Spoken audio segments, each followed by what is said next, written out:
प्यारे बच्चों, आज हम कक्षा 8 सामाजिक विज्ञान विषय में प्रथम अध्याय संसाधन पर चर्चा करेंगे। संसाधन अर्थात प्रकृति द्वारा प्रदत्त और मानव द्वारा निर्मित दोनों प्रकार के संसाधन होते हैं। इस विषय पर हम चर्चा करेंगे। बच्चों, अगर हम अपने चारों ओर नज़र डालें, आसपास देखें तो कपड़े, बर्तन, अनाज, कंगा, शहद की बोतल, किताबें और जिन वस्तुओं का इस्तेमाल कई सारी चीज़ें हमें दिखाई देती हैं, ये सभी संसाधन हैं। अर्थात प्रत्येक वस्तु जिसका उपयोग आवश्यकताओं को पूरा करने के लिए किया जाता है वह संसाधन है। अब हम संसाधनों को अगर देखें, हमें प्यास लगती है तो हम पानी पीते हैं। विद्यालय जाने के लिए हम किसी वाहन का इस्तेमाल कर सकते हैं। अभी आप मोबाइल में बात कर रहे हैं तो इसमें बैटरी लगी हुई है, या अगर हम देखें तो लाइट जली हुई होगी कमरे में, हम विद्युत का इस्तेमाल कर रहे होते हैं।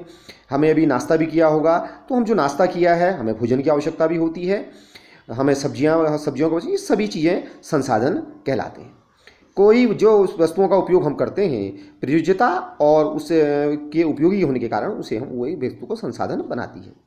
अर्थात प्रत्येक वस्तु जिसका उपयोग आवश्यकताओं को पूरा करने के लिए किया जाता है उसे हम संसाधन कहते हैं। तो ये संसाधन का जो सभी संसाधन बहुत मूल्यवान होते हैं। इनका एक मूल्य होता है, मूल्य का अर्थ महत्व होता है। अगर हम देखें, हमारे जैसे दादी या अम्मा थी, उसकी जो उपदेश होते थे या जो नुस्खे बताती थी उसका कोई मूल्य नहीं था। और जबकि पेटेंट होते हैं, प्रौद्योगिकी का इस्तेमाल करते हैं और आजकल हम उसको पेटेंट करा लेते हैं तो उसका एक वाणिज्यिक मूल्य बन जाता है। अर्थात समय और प्रौद्योगिकी ये दो महत्वपूर्ण कारक हैं जो पदार्थों को संसाधन के रूप में परिवर्तित करते हैं। अर्थात लोगों का विचार, ज्ञान, आविष्कार और खोज ही अधिक संसाधनों की रचना करते हैं और इनको हम जो है एक महत्वपूर्ण संसाधन के रूप में परिवर्तित कर देते हैं। अब संसाधनों के प्रकार की बात करें तो संसाधन मुख्यतः 3 प्रकार के होते हैं। पहले संसाधन वे होते हैं जो प्राकृतिक संसाधन होते हैं, दूसरे मानव निर्मित संसाधन और तीसरे संसाधन मानव स्वयं एक संसाधन के रूप में। मैंने जैसे चर्चा की थी अभी आपसे, ज्ञान और कौशल के बल पर मानव भी अपने आप में एक क्या है, स्वयं एक संसाधन के रूप में होता है। तो 3 प्रकार के हमारे संसाधन होते हैं। अब पहला प्रकार अगर हम देखें तो प्राकृतिक संसाधन हैं। जो संसाधन हमें प्रकृति द्वारा प्राप्त होते हैं, अधिक संशोधन के बिना जिनको हम उपयोग में लाते हैं, उनको हम प्राकृतिक संसाधन कहते हैं। जैसे वायु है, हम सांस लेते हैं, नदियों का जल, झीलों का जल, मृदा, खनिज, ये सभी हमारे प्राकृतिक संसाधन कहलाते हैं। इनके लिए हमें औजारों और प्रौद्योगिकी की आवश्यकता होती है। तो ये प्रकृति द्वारा निःशुल्क हमें प्रदान किए गए उपहार हैं, इनका हम इस्तेमाल कर सकते हैं। और फिर इसके पश्चात लेकिन इसमें हमें तकनीक और प्रौद्योगिकी की आवश्यकता होती है। मनुष्य इन संसाधनों का अधिक से अधिक प्रयोग किस प्रकार कर सकता है, यह मनुष्य के बुद्धि, कौशल और प्रौद्योगिकी पर निर्भर करता है। अब अगर हम देखें इसके पश्चात अगर हम देखें तो विभिन्न समूहों में प्राकृतिक संसाधनों का वर्गीकरण, उनके विकास और प्रयोग के स्तर, भंडारण और वितरण के अनुसार किया जा सकता है। इस प्रकार से हम इन समूहों में इसको प्राकृतिक संसाधनों को विभिन्न समूहों में वर्गीकृत कर सकते हैं। तो इन समूहों में वर्गीकृत करने के लिए अगर हम देखें तो विभिन्न समूह बनते हैं। पहला समूह जो हमारा बनता है वो पहला समूह है हमारा विकास और उपयोग के आधार पर। विकास और उपयोग के आधार पर संसाधनों का वर्गीकरण उनके 2 वर्गों में रखा जा सकता है। पहले संसाधन वे हैं जो वास्तविक संसाधन हैं, जो जिनकी हमें मात्रा ज्ञात होती है, इन संसाधनों का उपयोग हम इस समय कर रहे होते हैं। और दूसरे संभावित संसाधन हैं जिनका उपयोग हम तकनीकी और प्रौद्योगिकी के दम पर के भरोसे भविष्य में जिनका हम इस्तेमाल कर सकेंगे। फिर अगला है उत्पत्ति के आधार पर। संसाधनों को जैव और अजैव 2 साधनों में बांटा जा सकता है। अजैव संसाधन निर्जीव वस्तुएं होती हैं, जबकि जैव संसाधन सजीव होते हैं। मृदा, चट्टानें, खनिज अजैव हैं और जबकि पौधे और जंतु हमारे जैव संसाधन होते हैं। इस प्रकार हम देखा जैव और अजैव उत्पत्ति के आधार पर। वितरण के आधार पर अगर हम देखें तो संसाधन 2 प्रकार के हैं, सर्वव्यापक और स्थानिक। कुछ संसाधन सभी जगह पाए जाते हैं, जैसे हम सांस लेते हैं तो हवा है, वो सर्वव्यापक है। लेकिन कुछ संसाधन जैसे निश्चित स्थानों पर पाए जाते हैं, जैसे तांबे का भंडार है, लौह इसके का भंडार है, तो इसको हम स्थानिक संसाधन कह सकते हैं। प्राकृतिक संसाधनों का वितरण अमूमन भूभाग, जलवायु, ऊंचाई आदि कारकों पर भी निर्भर करता है। अगला जो हमारा है वो नवीकरणीय और अनवीकरणीय। नवीकरणीय संसाधन वे संसाधन हैं जो शीघ्रता से नवीकृत हो जाते हैं अथवा पुनः बन जाते हैं। इनके कुछ इनमें से असीमित हैं, जिनका मानवीय क्रियाओं का इन पर प्रभाव नहीं पड़ता है, जैसे सौर ऊर्जा, पवन ऊर्जा। लेकिन फिर भी कुछ नवीकरणीय साधन जल, मृदा, हमारी लापरवाही के कारण इनका भंडार प्रभावित हो रहा है।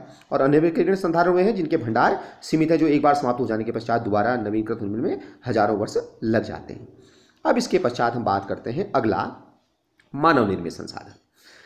ये कभी कभी प्राकृतिक पदार्थ जब संसाधन बन जाते हैं, जब उनका मूल रूप बदल जाता है, जैसे लौह उस समय तक संसाधन नहीं था जब तक उसका उपयोग करना नहीं सीखा था।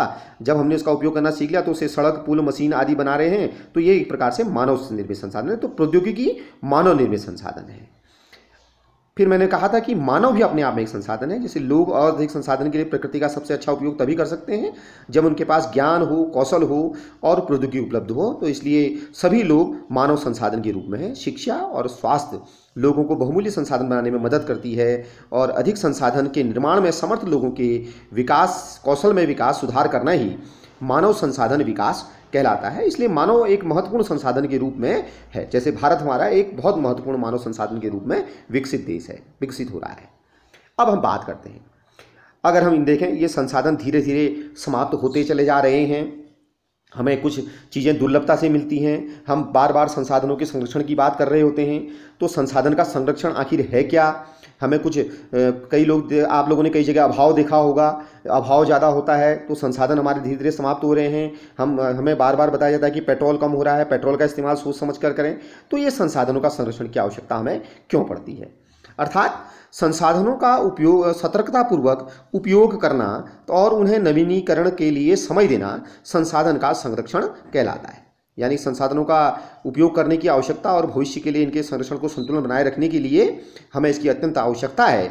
और जब हम इस संसाधनों का उपयोग करने के लिए उसको भविष्य के लिए हम उसको संरक्षित कर रहे होते हैं तो उसको सतत पोषणीय विकास कहते हैं। अर्थात संसाधनों का सावधानी पूर्वक उपयोग, ताकि न केवल वर्तमान पीढ़ी के लिए वरन भावी पीढ़ी को भी आवश्यकताओं की भी पूर्ति हो सके, इसे हम सतत पोषणीय विकास कहते हैं। अब सतत पोषणीय विकास क्या है? जैसे जीवन के सभी रूपों का आदर करना, देखभाल करना, पर्यावरण के प्रति व्यक्तिगत व्यवहार, अभ्यास में परिवर्तन करना, समुदाय को पर्यावरण की देखभाल करने के योग्य बनाना, ये सभी सतत पोषणीय विकास के लक्ष्य हैं। बच्चों, अब हमने देखा कि किस प्रकार हम अपने संसाधनों का संरक्षण कर सकते हैं, सतत पोषणीय विकास कर सकते हैं। कुछ 2 प्रश्न महत्वपूर्ण हैं, इन प्रश्नों का अपनी कॉपी में, अभ्यास पुस्तिका में इनका उत्तर लिखेंगे। पहला, संसाधन संरक्षण क्या है, और दूसरा प्रश्न है मानव संसाधन क्यों महत्वपूर्ण है। इनका उत्तर अपनी अभ्यास पुस्तिका में लिखेंगे। और धन्यवाद।